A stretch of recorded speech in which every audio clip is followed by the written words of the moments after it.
Number 4, what started the Civil War?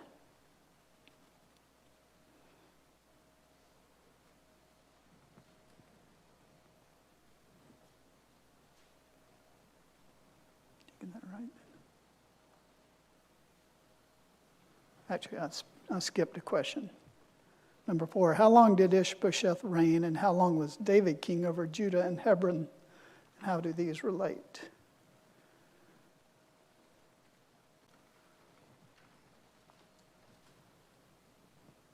7.5 years over Judah and 33 years over the combined Israel and Judah for David. And so Ishbasheth reigned for 7.5 years in Israel. Yeah, I got Ishbasheth reigned for 2 years. Oh, I'm sorry, that's right. Okay, and that David remained loyal, or Judah remained loyal to David, and he was king in Hebron for 7 years, 6 months. So he outlasted Ishbasheth. Although there's some question, I think, where it seems like David became king of Israel right after Ishbosheth's death, end of his reign after 2 years. So how the 7 years and 2 years coincide, I'm not real sure. I don't know if anybody else has any wisdom on that. Hebron. Yeah, there could be 5 years where he was over the entire kingdom. Yeah. Okay. Question number 6. Who started the Civil War?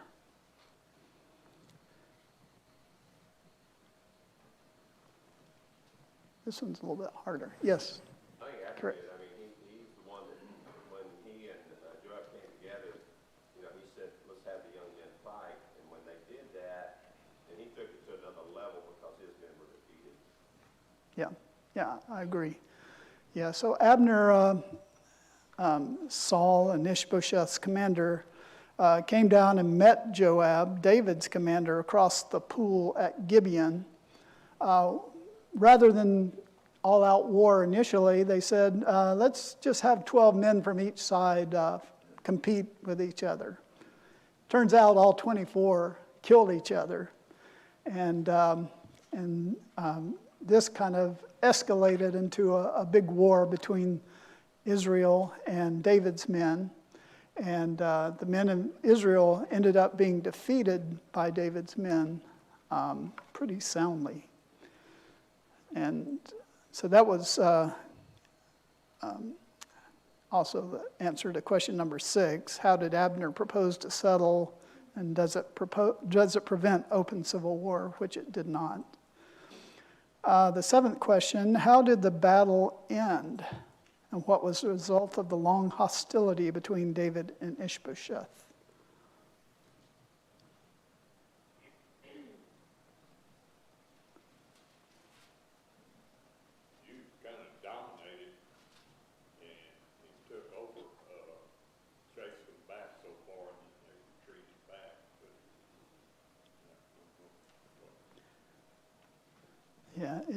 Yeah, yes, Jason.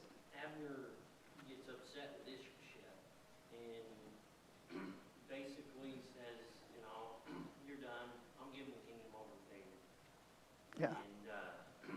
And so basically, Abner is the one who gives it because he was the one kind of in control, as you said. He propped up Ishbasheth.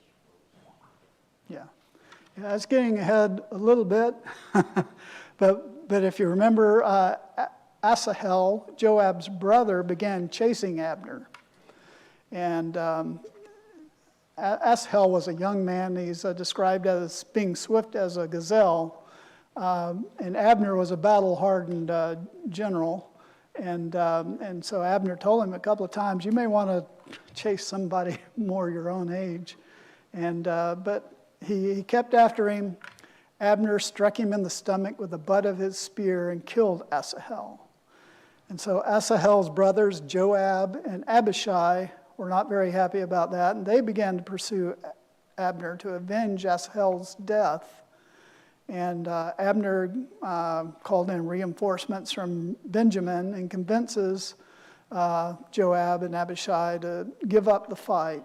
And so both parties do, and they return to their lands. But ultimately, the kingdoms divide into Judah and Israel at this time.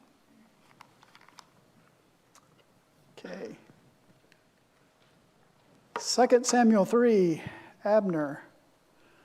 And I think this is what Jason was getting at. The first question, why did Abner break with Ishbasheth? It says that Abner was strengthening his stature in the house of Saul. He even took one of Saul's concubines, Rizpah.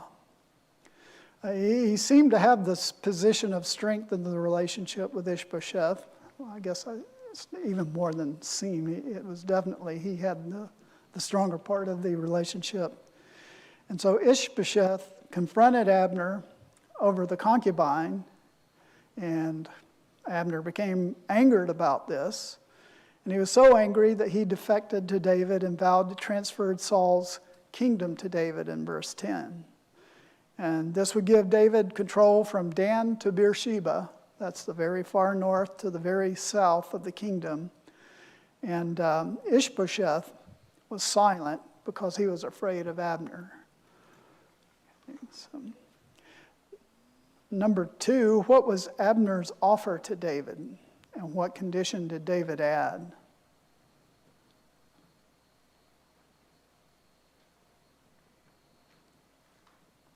Call back. If you want to come be part of us, bring me back my life. Yeah. Yeah, Abner sent messengers to offer up Saul's kingdom and Abner's loyalty if David will make a covenant with him. But David required him to bring Michal. Remember, that was the wife that Saul had given to him, who loved him and helped him escape from Saul's wrath. But in the meantime, while he was being pursued throughout the wilderness, Michal was given to another man called Paltiel. And apparently Paltiel was very distressed at having his wife taken from him. But Ishbasheth and Abner honored this requirement and brought Michal to David. Number 3, what was the attitude of the northern tribes towards David?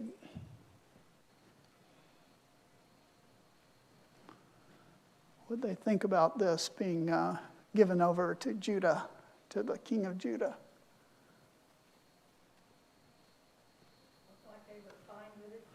They were fine with it. They probably realized that Ishbasheth wasn't such a great leader and Abner not much better. So they were pretty happy with being, they wanted to be under David already. So Abner's proposal pleased them. Remember, it was David that kind of led Keilah out of the defeat of the Philistines while their own king Saul ignored them. David prepared a feast for Abner and 20 of his men to celebrate the uniting of the kingdom. And Abner proposes to gather all Israel to make a covenant with David to declare him their king. And so David dismisses Abner to go gather his men. And meanwhile, Joab and his men were out on a raid and returned from a successful raid. And he finds out that Abner had met with David and was sent away in peace. Joab is not happy that David sent him away, and he tries to convince David that he is there to spy on them. Question number 4, might Joab have more than one motive for killing Abner? Sorry? Revenge, yes. That was the main motive, or at least the stated motive.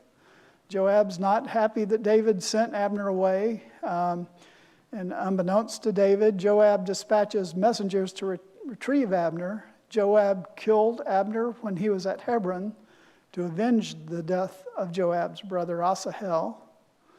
And speculative, but maybe Joab was also insecure at retaining his office of commander of the army.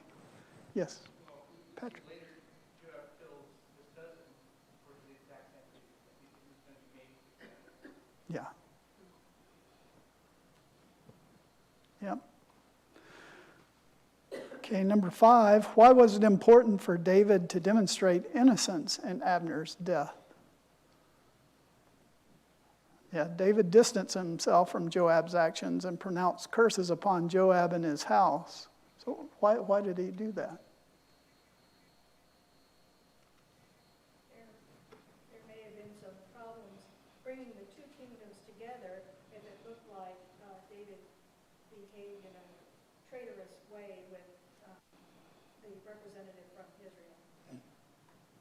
Do you have something, Ernie? I was going to say basically the same thing, that he was wanting the northern kingdom to come in, and if they go in there and kill or they went in there and killed the leader of the military, which had a lot of respect among the northern kingdom, or the Israel kingdom,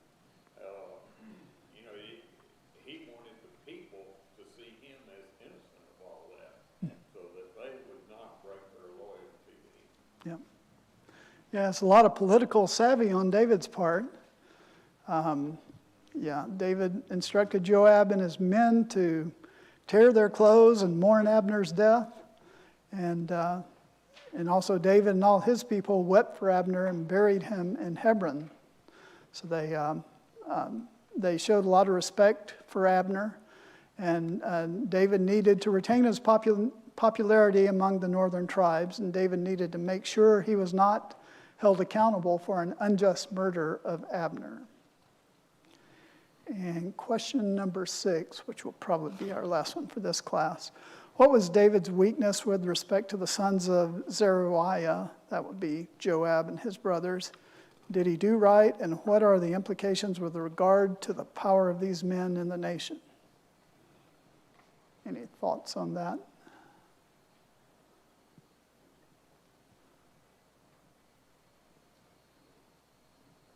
Well, he must have liked Joab and what he did for the country and as well as his brothers, because he did not, although he pronounced a curse on their family, he did not remove him from his office or kill him.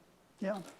Joab was a very successful military commander. And in verse 39, it says, the sons of Zeruwaya were more severe than David. It could be argued that he didn't do right and that Abner was murdered by them unjustly and caused potential political crisis. But they were very successful. Okay, we'll start in 2 Samuel 4 next time and try to get into David and Bathsheba if we can get there. So, thanks everyone for your participation.